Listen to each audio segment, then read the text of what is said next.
नमस्कार, T V next मराठीमध्ये आपलं स्वागत आहे। सध्या कोल्हापूरमध्ये जिल्हा परिषद आणि पंचायत समितीचं रणधुमाळी सुरू आहे आणि पाडळी खुर्द करवीर तालुक्यातील पाडळी खुर्द जिल्हा परिषद मतदारसंघाचे शिवसेना शिंदे गटाचे अधिकृत उमेदवार सचिन विश्वासराव पाटील हे आपल्यासोबत आहेत। टी व्ही नेक्स्ट मराठीच्या विजय भव या विशेष कार्यक्रमामध्ये ते आपल्याशी वार्तालाप करणार आहेत। पाडळी खुर्द जिल्हा परिषद मतदारसंघ आणि पंचायत समिती मतदारसंघ या मतदारसंघामध्ये शिवसेनेच्या अधिकृत 3 उमेदवारांची प्रचार यंत्रणा कशा पद्धतीनं पुढे जात आहे। आज पाडळी खुर्दमध्ये आमदार चंद्रदीप नरके यांची प्रचार सभा आहे। या प्रचार सभेनंतर लोकांच्यापर्यंत तुम्ही कशापर्यंत आतापर्यंत पोहोचलेले आहे आणि तुमचा नेमका संकल्प काय आहे, या सगळ्या गोष्टीवरती आपण एक संवाद साधणार आहोत। सचिन विश्वासराव पाटील आपल्यासोबत आहेत। नमस्कार, टी व्ही नेक्स्ट मराठीमध्ये आपलं स्वागत आहे। नमस्ते। पाडळी खुर्द जिल्हा परिषद मतदारसंघातून आपण शिवसेनेचे अधिकृत उमेदवार आहात। कशा पद्धतीनं तुमचं जी रणनीती आहे प्रचाराची ती सध्या सुरू आहे? नमस्कार। पाडळी खुर्द जिल्हा परिषद मतदारसंघातून मी जिल्हा परिषदेसाठी उमेदवार म्हणून एकनाथ शिंदे साहेबांच्याकडून व करवीरचे कार्यसम्राट आमदार माननीय चंद्रदीप नरके साहेबांच्या मार्गदर्शनाखाली मी आज इथून जिल्हा परिषदचे इलेक्शन लढवत आहे। आज बघितलं तर आमच्या या नवीन झालेल्या पाडळी खुर्द जिल्हा परिषद मतदारसंघामध्ये बऱ्याचशाच गोष्टींचा मी गेले 2 महिने प्रचाराच्या निमित्तानं प्रत्येक गावामध्ये जाऊन त्यांची विचारपूस करत आहे किंवा त्या गावामध्ये जाऊन मी माणसांशी संवाद साधत आहे। तर मला जाणवतं आहे की इथं बऱ्याचशाच काम करण्याची संधी आहे आणि ही संधी मला जर मिळाली जिल्हा परिषदला मी निवडून गेल्यानंतर ह्या संधीचं सोनं केल्याशिवाय राहणार नाही। मी ह्या जिल्हा परिषद मतदारसंघामध्ये प्रामुख्याने महिलांसाठी बघितलं तर महिलांच्या कलागुणांना वाव देण्यासाठी त्यांच्या कौशल्य विकासमार्फत वेगवेगळ्या माध्यमातून त्यांना त्यांच्या हाताला काम मिळेल किंवा त्यांना ह्या मतदारसंघामध्ये बघितलं तर महिलांच्या दृष्टिकोनातून महिला विकास महिला सबलीकरण ह्याच्या माध्यमातून मी चांगल्या पद्धतीनं तिथं काम करू शकेन। गेले 2 वर्ष मी ग्रामपंचायतच्या माध्यमातून महिलांच्या विषयी जनजागृती करण्याचं काम मी गावामध्ये केलेलं आहे। आमच्या गावामध्ये बघितलं असलं कचरा व घनकचरा व्यवस्थापनाच्या दृष्टिकोनातून मी तिथं चांगल्या पद्धतीनं काम केलेलं आहे। घनकचऱ्याचा मी आमच्या गावातील प्रश्न मार्गी लावलेला आहे। बाकीच्या गावातील सुद्धा घनकचऱ्याचा प्रश्न मला मार्गी लावायचा असेल तर मला ते जिल्हा परिषदमध्ये जाऊनच ते काम केलं पाहिजे। कारण इतर गावामध्ये जाताना बघितलं तर जिल्हा परिषदच्या माध्यमातून काम करण्याची एक संधी असते। माननीय एकनाथ शिंदे साहेब व करवीरचे आमदार चंद्रदीप नरके साहेब यांच्या माध्यमातून मी ही इलेक्शन लढवत आहे।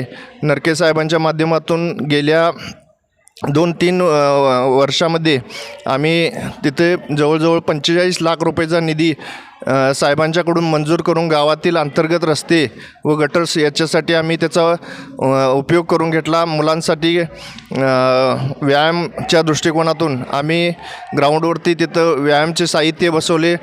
परत ग्रामपंचायतच्या माध्यमातून आम्ही वेगवेगळ्या पद्धतीच्या स्पर्धा किंवा महिलांसाठी बचत गटासाठी वेगवेगळे कार्यक्रम घेत असतो। तर या मतदारसंघामध्ये मी फिरल्यानंतर 2 महिने झाले फिरतोय।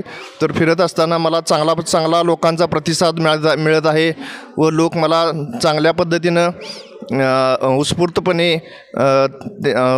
लोकांची मला नक्कीच कोल्हापूर जिल्ह्यामध्ये सहकार क्षेत्र असेल किंवा गोकुळ असेल, या ठिकाणी राजकीय वारसा असलेले विश्वास नारायण पाटील आबाजी हे तुमचे वडील आहेत। घरामध्ये एक राजकीय वारसा आहे। गेली अनेक वर्ष तुम्ही काँग्रेसशी एकनिष्ठ होता। आता ह्या मध्यंतरीच्या काळामध्ये तुम्ही राजकीय जे काही सत्ता बदल झाले त्याच्यामध्ये तुम्ही शिवसेनेमध्ये प्रवेश केला। नक्कीच तो जो काँग्रेसचा गट आहे तो या करवीर तालुक्यातील तुमच्यासोबत आहे असं तुम्हाला विश्वास वाटतो का?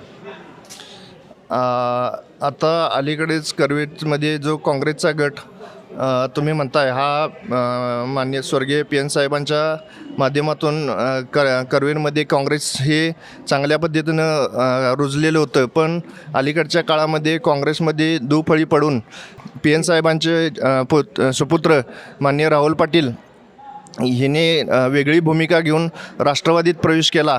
त्यामुळे काँग्रेसमध्ये दुफळी निर्माण झालेली आहे आणि शिवसेनेमध्ये एक संघ शिवसेना राहिलेली आहे आणि काँग्रेसचा आमचा संपर्क राहिलेला, त्यामुळे चांगली परिस्थिती इथे निर्माण झालेली आहे व त्याचा मला चांगलाच फायदा होईल. आणि नरके साहेबांच्या माध्यमातून वेगवेगळ्या क्षेत्रामध्ये काम नरके साहेबांनी चांगलं केल्यामुळं ह्या गोष्टीचा मला ह्या जिल्हा परिषदमध्ये चांगलाच फायदा होणार आहे. नक्कीच आमदार चंद्रदीप नरके साहेबांचा जो काही गट आहे शिवसेनेचा आणि त्याचबरोबर आबाजींना मानणारा वर्ग खूप मोठा आहे. आबाजींचं कार्यसुद्धा करवीर तालुक्यामध्ये तसं पाहिलं तर पाडळी खुर्द मतदारसंघामध्ये सुद्धा खूप मोठा आहे. त्यांचा खूप मोठा जुना गट या ठिकाणी आहे. या दोन्ही गटांचा फायदा तुम्हाला नक्कीच त्या माध्यमातून होणार आहे असा विश्वास तुम्ही व्यक्त केलेला आहे. तुम्ही मतदारांना जाता जाता काय आव्हान कराल? मतदारांना मी आवाहन करतो की मला या जिल्हा परिषदमध्ये काम करण्याची संधी द्यावी.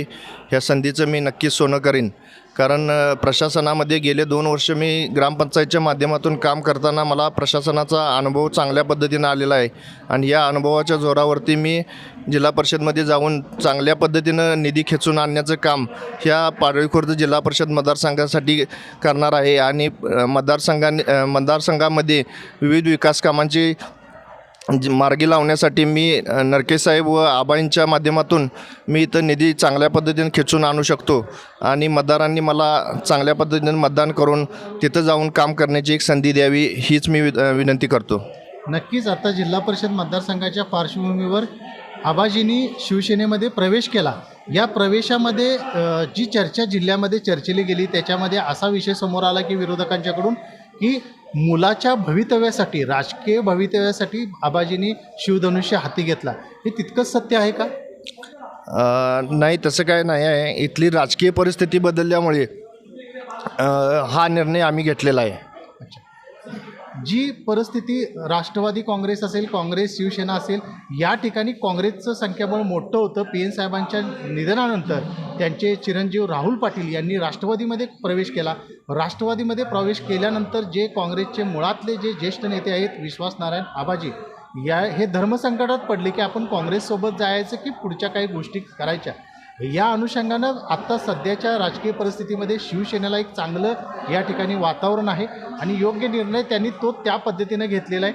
मुलाच्या भवितव्यासाठी, राजकीय भवितव्य मुलाचं कुठेतरी उभं केलं जावं या उद्देशानं त्यांनी प्रवेश केला आहे. हे असं नाही आहे. ॲक्च्युली राजकीय जी समीकरणं बदलली आहेत त्या माध्यमातून आबाजी पुढे गेलेले आहेत आणि नक्कीच पाडळी खुर्द जिल्हा परिषद मतदारसंघामध्ये सचिन विश्वासराव पाटील आणि त्यांचे 2 पंचायत समिती उमेदवार यांना प्रचंड मतानं या ठिकाणी लोकांनी प्रतिसाद दिला आहे असं त्यांचं मत आहे. येणाऱ्या मतमोजणीच्या वेळी नेमकं मतदार कशा पद्धतीनं कौल देतात हे आपण पाहणार आहोत. TV नेक्स्ट मराठीसाठी आपण या ठिकाणी आलात, वार्तालाप केलात त्याबद्दल खूप खूप धन्यवाद. धन्यवाद.